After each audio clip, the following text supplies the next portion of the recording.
주님은 모든 것을 할 수 있는 분인 줄 믿으시기를 바랍니다. 오늘 말씀의 제목은 찬송으로 부활을 누리며 살라라는 제목으로 하나님의 말씀을 전합니다. 찬송이라는 게 뭡니까? 하나님을 높이는 겁니다. 어떻게 높입니까? 말로 높입니다. 입술로 높입니다. 예배로 높입니다. 곡조 있는 노래로 높입니다. 하나님은 위대하십니다. 하나님은 모든 것을 할 수 있습니다. 이렇게 높이는 게 찬양입니다. 곡조 있을 수도 있고 입술로, 예배로, 삶으로 찬양하라. 오늘 말씀을 전할 이유는 후배 목사님한테 서재에 갔더니 이 책이 있더라고요. 부활로 살라. 내가 이렇게 쳐다봤더니 목사님 저거 보시면 바로 설교할 거리요. 외국 목사님인데 저를 좀 좋아하는 목사님이에요. 그래서 보니까 딱 벌써부터 감동이 옵니다. 에베소서 전체를 유진 피터슨이라는 유명한 목회자인데 부활의 관점으로 설교를 했더라고요. 놀랍다. 우리가 보지 못하는 현재 이분은 이렇게 숲을 보는 그런 분이구나. 이 부활의 백성이 이렇게 어떻게 살아야 될까? 그래서 저는 오늘 본문을 설교하면서 또 핵심 단어가 떠올랐습니다. 찬송하라라는 단어입니다. 부활의 백성으로만 끝나는 게 아니라 부활로 살려면 찬송하라. 오늘 본문은 사도 바울은 찬송하자, 찬송하자, 찬송하자 세 번에 걸쳐서 이렇게 말하는데 왜 그런가에 대해서 한번 살펴보기를 원합니다. 특별히 오늘 본문에 보면 오늘 사도 바울은 무엇에 대해서 오늘 말씀합니까? 하나님의 11절에 그 모든 일을 그의 뜻대로 결정대로 일하시는 계획에 따라 모든 일이라 말합니다. 형통한 일입니다. 고난스러운 일입니다. 답답한 일입니다. 눈물 나는 일입니다. 더 나아가 이체를 보면 순교에 걸어가는 길입니다. 이 모든 일이 그분의 뜻에 결정대로 일하신 이의 계획을 따라 이 계획이라는 말은 영어로 데스티니입니다. 하나님의 계획이 뭘까? 에베소 교회 신자와 교회를 향한 하나님의 계획이 뭘까? 또한 우리 이 시대에 살아가는 나를 향한 하나님의 계획, 데스티니가 무엇일까? 그 계획, 사형리의 전도의 지혜는 이렇게 계획하죠. 인간에게 모든 계획이 있다 하면서 뭡니까? 그 계획을 인간을 창조하시고 타락하시고 구속하시고 다시 하나님이 백성 삼으신 이 계획에 따라 네 단계로 되어졌다. 우리가 추나추동이 있듯이 네 계획이 있다라고 말하는데 타락으로 그냥 있는 사람이 있고 구속받아 하나님을 찬양하고 예배하는 삶이 이게 하나님의 계획이다, 데스티니다 라고 말하고 있습니다. 여러분이 만약에 전기톱을 삽니다. 큰 전기톱을 삽니다. 그런데 볼초로 갔다가 작은 나무를 자르는 건 쉽지만 그러나 큰 나무를 자릅니다. 그 나무를 잘라 또 옮깁니다. 아니 또 시골에 있는 아버지에게 엄마에게 장작을 갖다 주고 싶어서 자릅니다. 그럴 때 작은 톱으로 막 키면 너무 힘들어요. 그러나 큰 전기톱으로 착착 대버리면 또 자르고 또 장작을 만드는 일에도 너무 좋지 않아요. 그러니까 그 전기톱을 만든 계획이 있잖아요. 목적이 있잖아요. 우리를 성도로 신자로 부르신 하나님의 계획, 데스티니가 무엇일까? 그것을 알려면 어디를 봐야 되면 성경입니다. 그래서 성경에 이렇게 말합니다. 에베소 5장 32절에 이렇게 말합니다. 이 비밀이 크도다. 나는 그리스도 교회에 대해서 말하노라. 이 비밀이 크대요. 근데 이 교회에 대해서 말한대요.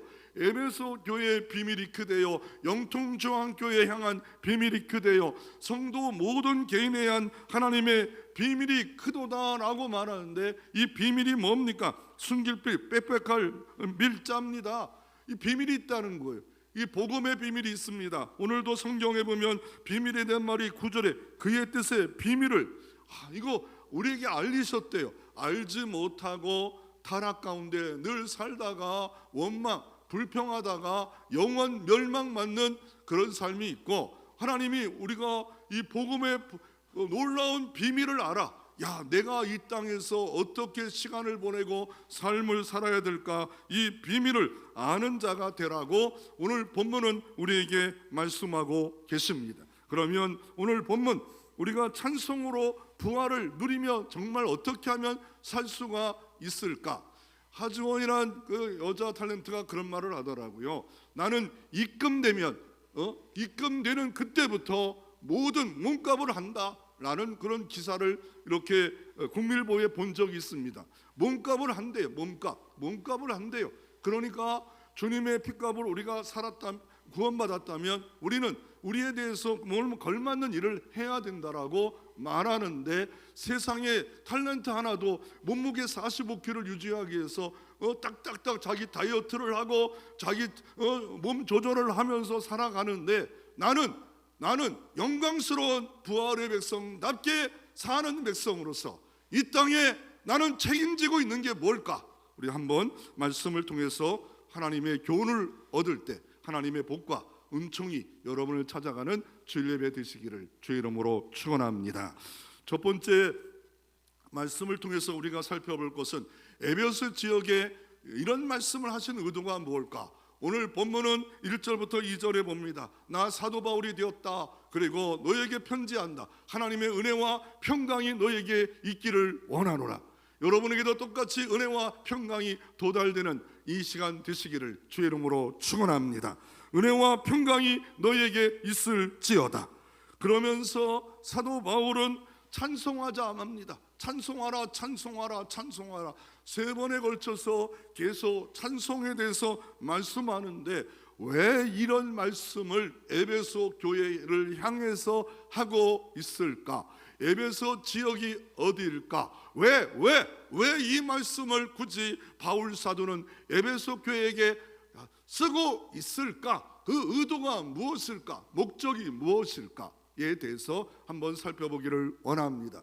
이 에베소 지역은 어느 지역입니까? 지금 현재는 튀르키예입니다. 옛날 나라 이름은 터키입니다. 튀르키예에 있는 지역 중에 그 지역은 유럽으로 속한 지역이 5%, 아시아에 속한 지역이 95%입니다. 그리고 로마의 마지막 수도 콘스탄노플이 있는 아주 유명한 도시입니다. 이 마지막 이탈리아의 로마의 수도에 옮겨와 가지고 있는 콘스탄노플이 있는 그런 도시가 튀르키예이고, 그 중에 아시아가 있어요. 우리 이 아시아에라는 지역에 이 에베소 지역이 있습니다. 이 에베소 지역은 이 당시가 로마가 전 세계를 다 통치하는 시대 아닙니까? 그 시대에 대표적인 4대 도시가 있어요. 첫째는 이탈리아의 로마입니다. 두 번째는 어디입니까? 두 번째는 저 이집트의 알렉산드리아입니다. 이집트의 알렉산드리아. 세 번째는 어디입니까? 이 에베소 지역입니다. 에베소. 네 번째는 고린도입니다. 그러니까 바울이 선교에 했던 지역 중에 2군데가 딱 떠오르죠. 아니 3군데가 떠오르죠. 이탈리아의 로마까지 갔고, 더 나아가 어디 갔습니까? 고린도 갔고, 또 어디 갔습니까? 에베소에 가서 사역을 했습니다. 이 시간을 보면 고린도는 1년 6개월 사역을 했습니다. 에베소는 3년을 사도 바울이 선교한 지역이 에베소 지역입니다. 에베소. 젊은 사람이 있으면 에베소면 좋아할 텐데, 근데 젊은 분이 없어서 에베소에도 별로 안 좋을 것 같은데, 에베소 임신하기 좋아하는 사람들이 이거 또 그대로 또 갑자기 설교하다가 옆으로 새가지고 그런 지역입니다. 그리고 여기는 뭐가 있냐면 무역이 있습니다. 뭐냐면 또한 뭐가 있냐면 여기 항구가 있어요. 항구가 있는데 가장 그 당시에 깊은 항구가 어디냐면은요, 헤롯이 가이사라 지역에, 황제라는 뜻은 가이사라, 새롭게 만든 곳에 수심 30m의 항구를 만들었어요. 그런데 여기는 두 번째 깊은 항구가 있는 세계로 향한 무역 항구가 있기 때문에 돈이 막 돌아요. 돈이 막 돌고 경제가 돌고 향락 사치, 그러기에 또 뭐가 있냐면 로마가 집에는 두 번째, 세 번째 큰 도시, 행정 도시이기 때문에 뭐가 있냐면 아르테미스 신전이 있습니다. 아르테미스 신전이 얼마나 큰지, 그 신전 크기가 105m가 돼요. 105m. 여러분 초등학교 때 달리기 해봤지 않아요? 100m 달리면 왜 이렇게 길어? 그냥 점심으로 다 끝날 줄 알았는데 100m가 엄청 긴 거잖아요. 그 정도 크기의 신전이 있고, 기둥이, 아름드리 기둥이 105개, 그리고 높이가 7m예요. 높이가 옛날에 7m, 이 아름드리 돌을 싸고 이렇게 해가지고 올려가지고 이렇게 건축법이 만들었다. 대단합니다. 그리고 세계 7대 건축 불가사리가 이 아르테미스 신전에 있다라고 하는데, 이게 여신입니다. 여신인데 그렇게 뭐 이게 여성의 젖꼭지? 뭐라고 그래? 그리고 있어요. 그거 닮은 게 이게 다리 20개나 달려 있어요. 피해서 말한 거, 젖꼭지라는 것 이렇게 달린 게. 그래가지고 다신, 풍요, 음란, 그리고 여기는 뭡니까? 이 주변에는 들어오기만 하면 보호를 받는 특별 지역이 이 지역입니다. 그래서 여기까지만 오면 뭐 죄를 범했을지라도 막 살인자, 강도들이 다 와가지고 있는 정말 음산하고 음란하고 막 이런 도시, 바로 에베소 도시에 사도 바울이 복음 들고 입성합니다. 그랬더니 사람들이 너무 많아요. 세계로 향할 수 있어. 그래서 어떻게 합니까? 복음을 증거했더니 그 집에서 감당하기 못하니까 어떻게 합니까? 두란노 사원을 빌려서 복음을 증거합니다. 그것도 아침에는 선선한 시간에 다른 사역을 하기에 오후 시간부터 빌려서 계속 말씀을 강론합니다. 3년 동안 강론해가지고 세워진 교회, 에베소 교회였습니다. 그런데 왜 이 말씀을, 사도 바울이 이 말씀을 쓰고 있습니까? 그 이유가 뭡니까? 그 이유는 로마의 거대한 그 화려한 곳에 교회와 교인은 너무 작아요. 아르테미스 신전 앞에 교회는 건물도 없고 그냥 사원을 좀 빌려서 쓸 수밖에 없는, 이 도성관 비상을 빌려다가 강론할 수밖에 없는 초라하고 초라한 이 교회. 더 나아가 이 로마 황제가 예수 믿는 사람들을 원형극장에 끌려가서 사자밥이 되고 죽이고 죽이는 구경거리가 될 수밖에 없는 그런 정말 순교가 계속 이어지는 곳에 교회가 생겼어요. 철학의 도시, 행정 도시, 우상의 도시, 무역 도시, 이런 도시에 교회가 딱 생긴 거예요. 이런 영통 같은 교회가 옛날에 생긴 거예요. 그러니 신흥교회, 이 신흥도시, 이런 교회를 향해서 사도 바울은 말씀을 증거하는데 비교하지 말라는 거예요. 잘못된 관점 갖지 말라라고 이렇게 말씀하고 있는데, 여러분, 에베소 교회가 3년에 바울이 목회한 지역입니다. 그런데 초라하게 시작을 했어요. 정말 그 주변을 보면 화려합니다. 아르메든 신전, 로마의 거대한 백부장, 천부장, 뭐 대단한 화려한 군장과 말과 비교하면 뭐 유대인으로 태어나서 별 볼 일 없는 것 같은 와가지고 선교를 시작합니다. 내부도 막 분열을 합니다. 내부도 막 싸웁니다. 여전도끼리 막 싸웁니다. 그리고 어떤 일이 사도 바울이 끝난 후에 어떤 일이 벌어집니까? 소아시아 7개 요한계시록 2장에 연결되지 않아요. 사도행전 18장 19장에 에베소가 탄생했는데 나중에 요한계시록 2장에 또 에베소의 소아시아 7교회 에베소가 등장하지 않습니까? 그런데 이 에베소 교회 누가 목회자예요? 사도 요한 아닙니까? 사도 요한이 목회를 했어요. 그 목회했는데 그 아주 대단한 분들이 목회했는데 나중에 이 교회를 평가하기를 어떻게 평가합니까? 다 지켰다. 야, 대단한 교회입니다. 다 지켰대요. 다 지켰대요. 바울이 3년의 사역을 잘 감당했던 것 같아요. 요한 사도가 사랑의 사도인데 잘 감당했어요. 그런데 문제는 뭡니까? 니골라당 같은 것들을 이기고 말씀을 다 지켜 칭찬하다가 단 한 가지 딱 지적합니다. 너희는 첫사랑을 잊어버렸니라. 첫사랑을 잊어버렸대. 뭐예요? 하나님으로만 만족합니다. 하나님 때문에 내가 교회 생활합니다. 복음을 나를 만나게 해주신 거 너무 감사합니다. 예를 들어 이런 겁니다. 회사에서 가장 멋있는 남자가 저 남자와 데이트했으면 좋겠다, 결혼하면 좋겠다. 그런데 막상 결혼하니까 재미도 없고 나를 인정도 안 하고, 그러니까 그냥 무덤덤하게, 아니 도리어 원망합니다. 옛날에 회사 다닐 때는 멋지고 사람들의 인기짱인데 머리는 벗겨지고 배는 나오고, 나 내 얘기하는 것 같아가지고 그러니 그럴 때 다시 뭐 감사가 없지 않아요. 그와 똑같은 거예요. 예수 믿고 교회 생활하고 직분 받아 너무 감사하고 고맙고 찬양할 일인데도 불구하고 어떻습니까? 첫사랑을 잊어버렸어요. 복음의 사랑을 잊어버렸어요. 복음을 인간적으로 이해하고 인간적으로 하나님의 나를 같은 왜 사랑해 주셨을까? 그리고 내 이웃을, 교회를 그리스도의 사랑으로 사랑해야 되겠구만. 판단, 분별에 잡고 이성적인 자유의지로 판단함으로 이상하게 타락하는 일들이 벌어졌습니다. 그래서 어떻습니까? 오늘 본문은 비교하고 있다는 거. 왜 이 말씀을 바울이 하고 있는가? 그 이유고 그 신전과 무역과 배경과 지리와 역사에 대해서 알고 이 말씀을 우리가 좀 더 살펴보기를 원합니다.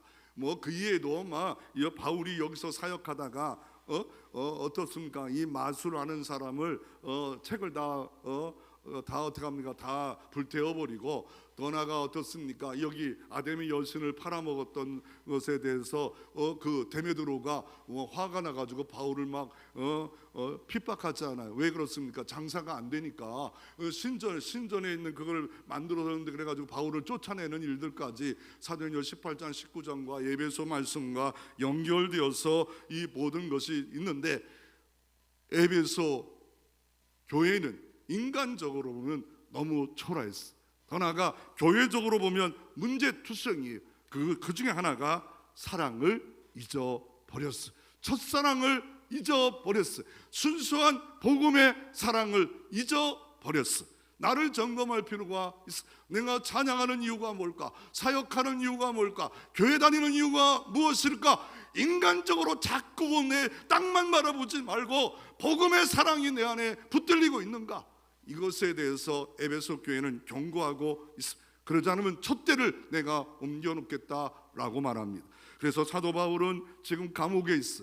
로마 감옥에 있어요. 얼마나 힘듭니까? 복음 증거하다가 감옥에 있어. 바른 착고에 차 있어. 누치도 못해. 밤에 샤워도 못해요. 날은 더워요. 그곳에서 사랑하는 에베소 교회에 대해서 진단하고 편지를 쓰는데 오늘 3절부터 오늘 14절 그 말씀까지 202단어라 말합니다. 202단어 한 문장으로 쫙 흘러가면서 왜 찬송하며 왜 살아야 되는 이유를 바울은 지금 기록하고 있습니다. 그 이유는 너희는 존귀한 성도다. 영광스러운 교회다. 주님이 너를 얼마나 사랑하는데 너는 땅의 관점으로만 바라보고 왜 낙막, 탄식, 눈물 이것만 가지고 사랑하느냐라고 말합니다. 왜요? 자기의 가치관, 교회의 가치관을 모르기 때문에 그렇습니다. 그렇게 다 알고 있는 것 같은데 현실에 압도당해서 모릅니다. 이거와 똑같습니다. 아프리카에 선교사가 가서 복음을 증거하고 장사꾼들이 들어갑니다. 그럴 때 어떤 쪼꼬레 하나에 다이아몬드를 줘버립니다. 가치를 모르기 때문에 그렇습니다. 내가 만난 예수, 내가 다니는 교회가 얼마나 영광스럽고 존귀한 성도로 주님이 만들어 놓았는데도 불구하고 그 가치를 모르면 어때요? 감사하지 못하면서 살아갈 수밖에 없습니다. 그래서 이 어둠의 현실에서 내가 어떤 존재임을 알라 말합니다. 그래서 고통 가운데도 어떻습니까? 위대한 작품이 나옵니다. 고통이 도리어 위대한 아이를 낳는 산슬이 될 수 있어. 베토벤은 이렇게 말합니다. 내가 눈이 멀었을 때 운명 교환곡이 다다단단 들어보면 소름이 와요. 환희 이런 것들이 나는 눈이 멀었다, 안 보인다, 작곡이 나온다는 거예요. 바울도 지금 사도 바울은 감옥에 있으면서 오늘 1장 3절에 보면 뭐라 합니까? 찬송하리로다. 아니 왜 찬양이요? 발은 착고에 차 있어. 몸은 불편해. 못 먹어요. 힘들어요. 어려워요. 그런데 왜 찬양합니까? 1장 3절만 좀 보면 이렇게 말합니다. 같이 한번 읽어봅니다. 1장 3절 있습니다. 찬송하리로다. 하나님과 우리 주 예수 그리스도 안에 하늘에 속한 모든 신령은 복을 우리에게 주시되. 나는 복받은 사람이래요. 복을 받았대요. 복을 가졌대요. 어디서? 바로 우리 주 예수 그리스도 아버지께서 그리스도 안에서 우리에게 어떤 복을? 만복을, 모든 신령한 복을 주셨습니다. 믿으시기를 바랍니다. 믿습니까? 그래서 이런 사람, 이걸 아는 사람들은 바울처럼 관점이 바뀝니다. 예를 들어 남편이 어때요? 맨날 술 먹고 10년 동안 맨날 저녁 늦게 들어옵니다. 퇴근해서 술집 가서 술 먹고 들어옵니다. 그럴 때 맨날 원망하고 잔소리 폭격을 합니다. 그런데 어느 날 은혜를 받았어. 원망만 하지 말자, 감사하자. 그래서 남편이 늦게 들어온 방 잠도 안 와서 작은 방에서 기도합니다. 남편이 살아있음을 감사합니다. 그래도 월급을 받아서 그래도 목에 풀칠하고 애들 학원감을 감사합니다. 남편이 들었어. 그 다음 주에 교회 갔어요. 아멘도 안 하죠. 그게 은혜예요. 그게 은혜예요. 잔소리 된다고 해서 그 사람이 변할 줄 압니까? 어떤 사람은 원망하는 사람은 이렇게 원하면, 오늘 날씨가 흐려서 원망하는 건 이해가 안 되냐. 날씨가 좋은데 원망한대요. 왜 원망하냐 그랬더니 내일 또 날씨가 좋을 줄 몰라서 원망한대. 그 사람은 계속 원망하는 거예요. 어쩔 수 없는 거예요. 불평하는 거예요. 모든 것이. 그래서 관점이 안 바뀌면 안 됩니다. 원망의 악순환으로 가정생활, 교회생활 하는 사람은 끝까지 해요. 얼마나 피곤한 줄 몰라요. 주변도 피곤하고 자기도 피곤해. 감사 찬송 집에서도 찬송, 일하면서 찬송, 설거지하면 찬송, 모든 일에 찬송, 범사에 감사하며 찬송하는 삶, 그곳에 하나님의 놀라운 임재와 이적과 도우심과 능력이 나타날 줄로 믿습니다. 그래서 관점이 바뀌어야 돼요. 관점이 바뀌지 않으면 우리는 어떻습니까? 우리는 감사할 수 없어요. 우리는 대단한 존재다. 모든 신령한 복을 내가 받았다. 이걸 바울은 이 에베소 교회를 향해서 말하고 있습니다. 그러면 그 복을 주시는 분이 누굽니까? 두 번째로 삼위일체 하나님을 알 때 복을 주십니다. 여기에 이단이 있습니다. 조심해야 됩니다. 삼위일체 단어가 성경은 없어요. 그러나 이렇게 밑자구리가 고백했고 사도신경도 삼위일체에 대해 말합니다. 삼위일체에 대해서 이렇게 말하면 이단입니다. 성부 하나님 하나님이고, 성자 예수님도 하나님이고, 성령 하나님도 하나님이고, 그래서 세 분이 계신다라고 말하면 이단입니다. 성부, 성자, 성령이 계시는데 한 하나님이시고 하시는 위격에 따라서 이렇게 나눈 것뿐이다. 한 하나님, 삼신이 아니에요. 삼신을 믿고 있는 게 아니에요. 하시는 위격에 따라서 성부, 성자, 성령. 태초에 하나님이 천지를 창조할 때 성령도 계셨고 주님도 계셨어요. 한 하나님이신데 그분의 하시는 일 따라 성부 하나님, 성자 예수님, 성령 하나님, 다 하나님이에요. 다 하나님. 그분이 어떻게 하셨기에 찬양해야 됩니까? 오늘 3절부터 6절에 보면 하나님이 만세전부터, 창세전부터 우리를 선택하셨다. 너는 내 자녀야. 그리고 예정하셨다라고 말하면 정해놓고 지금 있기에 어떤 것도 하나님의 사랑에서 끊을 자가 없는 예정 가운데 있다. 하나님의 예정, 하나님의 계획은 변개할 수 없다라고 말하고 있고, 성자 예수님은 7절부터 12절에 보면 어떻게 하셨습니까? 하나님이 구속, 죄사함을 위해서 그 아들이 피 흘리기까지 우리를 사랑하셨더라라고 말씀하셔서, 그러기에 12절에 이는 우리가 그리스도 안에 전부터 바라던 그의 영광을 찬송이 되게 하려 하십니다. 성자 예수님을 찬양하라. 성부 예수님 하나님을 찬양하라. 그리고 13절부터 14절 말씀에 보면 성령 하나님입니다. 성령 하나님이 어떻게 하셨습니까? 너희가 진리의 말씀 고 너희의 구원의 법을 듣고 그 안에 또한 믿어 약속의 성령으로 인치심을 받았느니라. 14절에 그래서 어떻게 말하냐? 이는 우리의 기업이 보증이 되사 그 얻은 것을 송영하시고 그의 영광을 찬송하게 하려 하심이라. 성부 하나님을 찬양해야 됩니다. 성자 예수님을 찬양해야 됩니다. 성령 하나님을 찬양해야 됩니다. 하나님을 찬양하라고 말씀하고 계십니다. 왜요?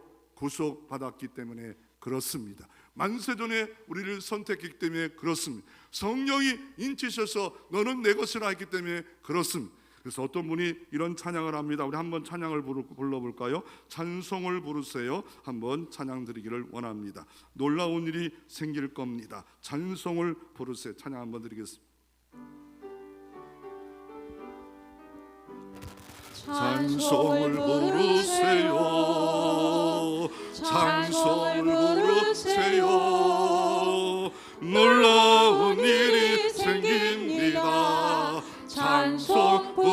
기도를 드리세요. 기도를 드리세요. 기도를 드리세요. 놀라운 일이 생깁니다. 기도 서로 사랑하세요. 서로 사랑하세요. 서로 사랑하세요. 놀라운 일이 생깁니다. 서로 말씀을 들으세요. 말씀을 들으세요. 말씀을 들으세요. 놀라운 일이 생깁니다. 말씀 들으세요. 아멘. 찬양 부르면 놀라운 일이 벌어집니다. 그래서 오늘 노득이라는 학자는 이렇게 표현합니다. 가장 거대한 호흡, 기물 같은 문장의 조합. 무려 1장 3절부터 14절에 222단어로 기물 같은 조합을 하고 있다. 하나님의 사랑이 얼마나 예정과 계획 가운데 큰 것을 222장 문장으로, 한 문장으로 바울은 말하고 있다라고 표현합니다. 동의도 되지만 이 사람은 대단해. 괴물 같은 문장의 조, 놀랍고 충격스러운 것으로 막 붓을 쓰고 있는데 찬송하자, 찬송하자, 찬송하자. 그 이유를 그냥 너무 명확하고 대단한 사도 바울의 영감으로 기록되어졌다 말하고 있는데, 과거에는 너를 선택했다.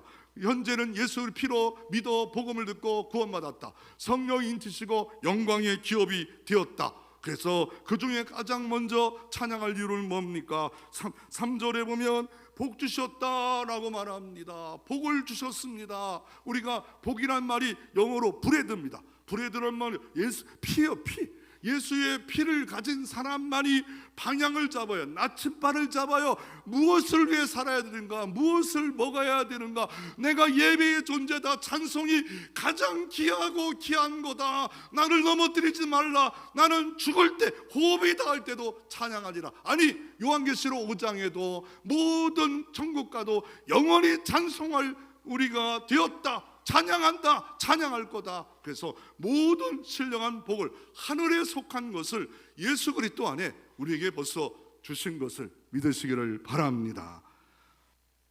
그리고 그 복의 구체적 내용은 뭡니까? 택하셨대요. 오늘 4절에 언제 택했어요?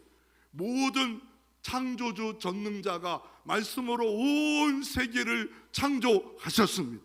온 우주를 창조하셨습니다.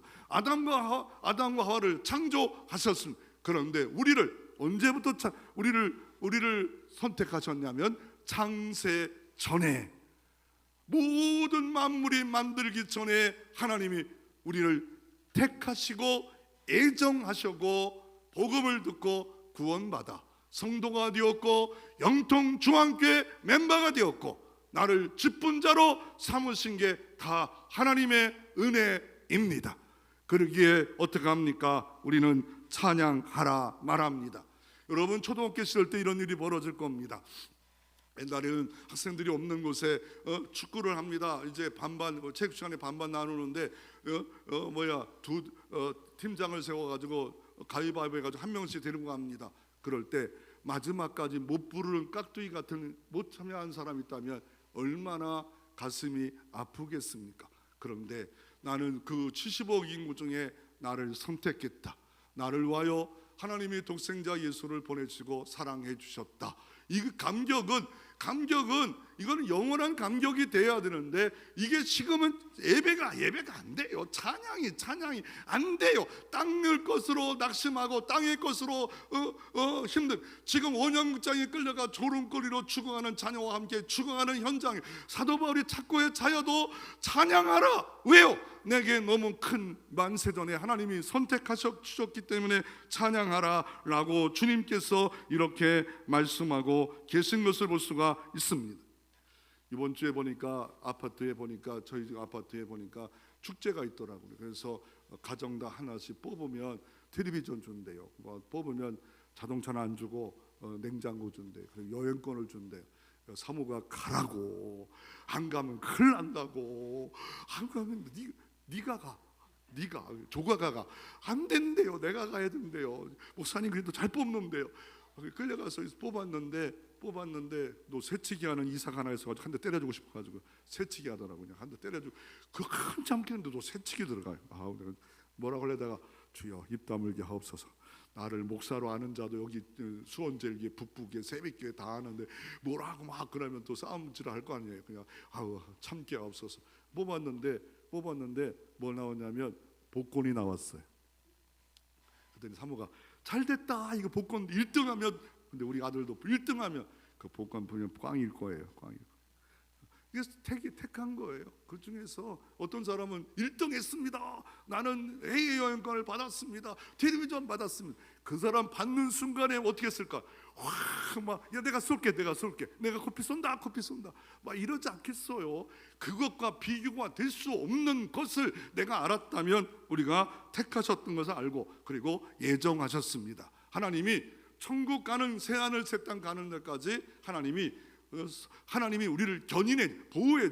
우리가 일본에 비행기표를 샀어요. 그러면 비행기 안에 있으면 비행기 기장과 그 안에 있는 모든 사람이 먹을 거 주고 다 보호를 주는 것처럼 일본까지 보호를 받아요. 우리는 천국 가는 그날까지 어떤 것도, 피조물도 권세도 천사도 무엇도 그리스도 사랑해서 빼앗을 자가 없습니다. 하나님의 십자가에 못 박힌 손으로 너는 내 것이야 라고 한 사람은 절대로 빼앗길 수가 없습니다. 그러기에 우리는 어떻습니까? 감사하며 살아야 됩니다. 그런데 어느 때는요, 현실이 어려워요. 이 에베소 지역이 너무 어렵잖아요. 우리가 한 땀 한 땀 때는 옛날에 보면 수건에다가 이렇게 수놓는 거 있잖아.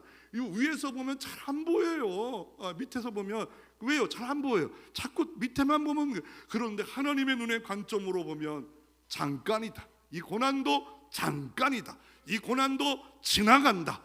그리고 하나님이 멈추라고 하실 때가 있으면 멈춰진다. 그리고 어느 때는 흥황할 때가 있다. 흥황할 때 감사하고 고난할 때 찬양하고 기다리다 보면 하나님이 분명히 반드시 복주며 복주는 역사가 여러분 가운데도 있을 줄로 믿습니다. 그리고 두 번째로 뭘 우리가 생각하게 보려면 성자 예수님을 좀 더 설명해 드리고요, 성령 하나님에 대해서 어떻게 우리는 찬양할 이유를 말합니다. 13절 14절입니다. 그 안에 너희가 진리의 말씀고 너희의 구원의 복음을 듣고 그 안에 또한 믿어 약속의 성령의 인치심을 받았느니라. 십자가를 통해서 구원했고 창세전에 다 예정했는데 어느 성을 복음을 들었어요. 그럴 때 성령이 인친데요. 이거를 헬라어로 스폴라기조입니다.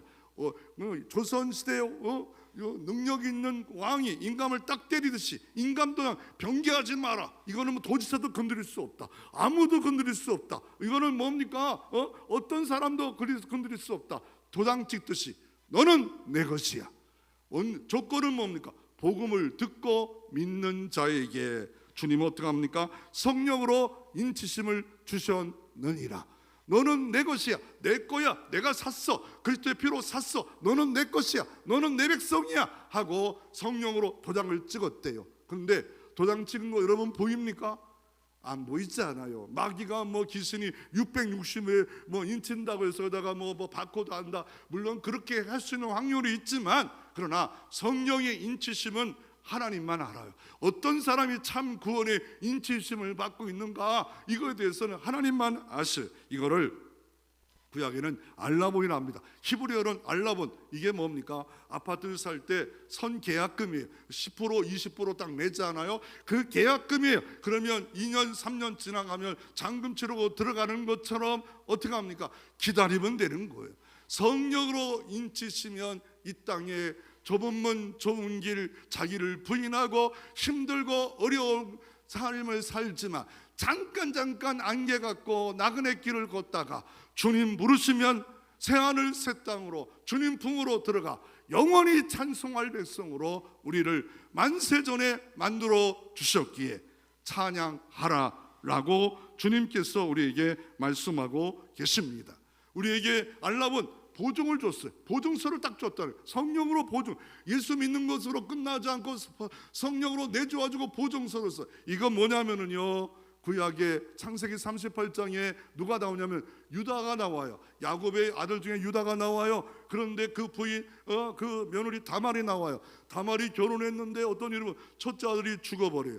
둘째 아들도 다시 한번 어떻게 합니까? 또 남편을 줬는데 죽어요. 근데 아직도 크지 않은 셋째만 있어요. 그러니까 유다가 큰일 났어. 이 여자가 들어가기만 하면 죽어요. 그러니까 안 된다. 그래 처가에 가라. 그랬더니 이 여자가 어떻게 하면 거룩한 도끼를 품어요. 그래가지고 창녀처럼 다 분장하고 싹 가로치고 얼굴을 어떻게 가로치웠는지 가로치고, 유다가 또 멍청하게 술 먹고 뭐 힘들었는지 그렇게 오다가 어떤 여자가 막 꼬실라기 제이션 하니까 어떻게 꼬드겨 가지고 하룻밤을 잤네. 그리고 마침 돈도 없네. 그래가지고 인감 보증을 딱 줘요. 알라본을 줘요. 그리고 지팡이를 줘요. 그리고 세월이 흘렀어요. 얼른 가서 양 갖고 그걸 가져와야 되는데 유다도 정말 그때는 타락했던 것 같아. 그렇게 신령했던 유다가 타락을 했어요. 그리고 나서 어떤 일이 벌어집니까? 동네 사람이 당신 며느리 다들 죽었는데 임신했대. 그랬더니 이 유다가 화가 나가지고 죽이려고 쫓아갔습니다. 그랬더니 알라본 당신 거 아닙니까? 야, 이거는 도덕적으로 보면 시아버지와 이렇게 된 거 아닙니까? 쌍둥이를 낳지 않습니까? 그 뒤에 그 자손을 통하여서 어떤 일이 벌어졌죠. 예수님의 족보에 보면 다윗을 낳았고 그 당시 메시아가 탄생하였더라.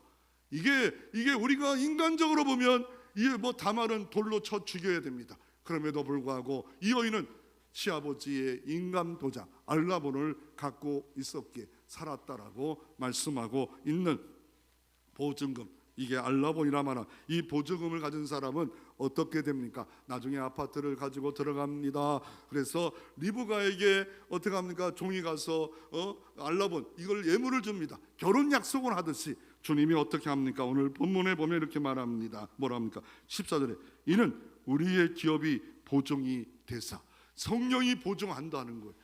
야, 내가 충성하고 내가 헌신하고 내가 새벽에 잠도 못 자고 뭐 몸부림치며 직장생활에 몸이 힘들고 내가 봉사하고 내가 헌금 드리고 내가 선교배를 드리고 이 모든 것에 성령이 보증이 된대요. 성령이 보증이 되사 그 얻으신 걸 성령하시고 그래서 그 영광을 찬송하게 하려 하십니다.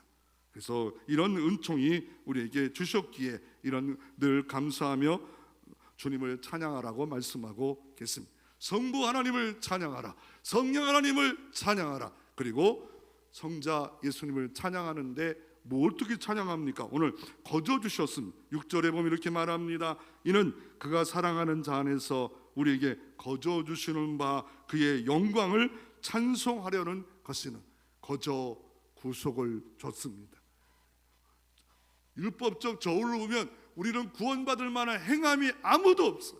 그런데 예수 때문에, 예수 믿는 것 때문에 거저 공짜로 우리에게 구원의 선물을 주셨다라고 말하고 있습니다. 더 나아가 그 은혜는 8절에 보면 이렇게 말합니다. 이는 그가 모든 지혜의 총명을 우리에게 넘치게 하사.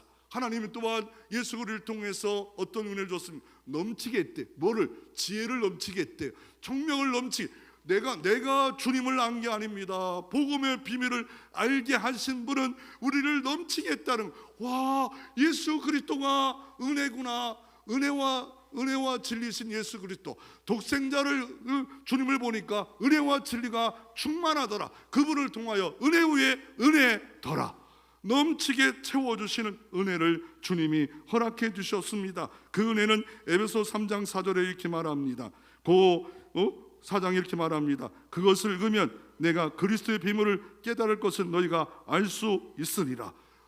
하나님이 지혜와 총명을 줘서 그리스도의 비밀이 있대요. 교회에 이 비밀을 알려줬대요. 복음의 비밀을 알려줬대요. 바로 베드로에게 복음의 열쇠를 주듯이 우리에게도 동일하게 교회에게 이 비밀을 줬다. 넘치게 해주셨다. 주님을 통하여 참빛 진리의 빛이 우리에게 오므로 예수가 구조다라고 말하는데, 이거를 조금 더 어떻게 말합니까? 이 넘치게 하실 뿐만 아니라 어떻게 하셨습니까? 9절에 보면 이렇게 말합니다. 그 뜻의 비밀을 우리에게 알리실 것이 복음의 비밀을 우리에게 알려줬대요. 우리는 알지 못했어요. 그런데 어느 날 복음의 비밀을 알게 됐어요. 그리고 나서 주님께 기도하며 성경을 보고 성경을 들으면 질문하면 하나님이 복음의 비밀을, 성경의 비밀을 알려줍니다. 읽을 때 알려줍니다. 들을 때 알려줍니다. 암송할 때 알려줍니다. 이 성경의 비밀이 와 이렇게 많았구나. 야 신비한 비밀이구나. 너무 큰 비밀이구나. 놀라운 비밀이구나. 그래서 바울은 예수를 아는 지식이 모든 것을 다 배선물로 여길 정도로 그 비밀의 지식, 예수 안에 있는 복음의 비밀의 지식을 알려줬다라고 말씀하고 계십니다. 그래서 찬송하라. 내가 누군가인데 이걸 알려줬습니다. 넘치게 해줬습니까? 나를 구속, 제사함을 받은 대상이 되었습니까? 라고 하면서 결론적으로 찬송할 이유를 얼마나 하면 10절에 보면 하늘에 있는 것이나 하늘에 땅에 있는 것, 로마의 모든 왕국, 제국 다 그리스도 안에 통일이 되게 하려 하십니다. 부럽냐? 로마가 부럽냐? 그 권세, 권력, 부럽냐? 그런데 주님이 언젠가 어느 때 오신다. 그분이 예수 그리스도를 통하여 하늘과 땅에 있는 게 통일된다. 그게 뭡니까? 예수 믿는 사람들은 통일되어서 주님과 함께 통일돼서 구원받는 거, 제사함 받는 거 마땅해. 첫째로 이거는 분명합니다. 그러나 또 하나 뭡니까? 모든 우주적으로도 새 하늘 새 땅이 이 땅에 내려와 어떻습니까? 이 모든 거, 이 땅에 있는 거 참 아무것도 아니구나, 안개가 왔구나, 한 종이 쪽자 하나밖에 안 되는구나 알게 하는 이런 역사가 하늘에 속한 것과 땅에 있는 모든 걸 통일이 된대요. 우리 남북만 통일되는 게 아니라 예수 그리스도로 구속받은 사람이 통일되고 만유가 하나님 손에 통일되는 역사가 이루어지기에, 그래서 우리는 찬송하라라고 말씀하고 계십니다. 그래서 우리는 주님은 우리에게 요구하는 마지막 결론은 뭡니까? 소망의 닷을 부활에 두고 새하늘 새 땅을 두고 우리가 할 일은 찬양하는 겁니다. 찬양을 누리고 또한 삶 속에, 기업 속에, 가정 속에 하나님을 찬양하는 복음 전달자의 삶을 살아가는 삶이 진짜 참 신앙과 가치관을 알아 이 땅에 흔들림이 없는 그런 삶을 살아갑니다. 에베소 교회에 이 흘러가는 하나님의 일하심이, 하나님의 당부하심이 여러분에게도 당부하심이 되어지는 역사가 있기를 주의 이름으로 축원합니다.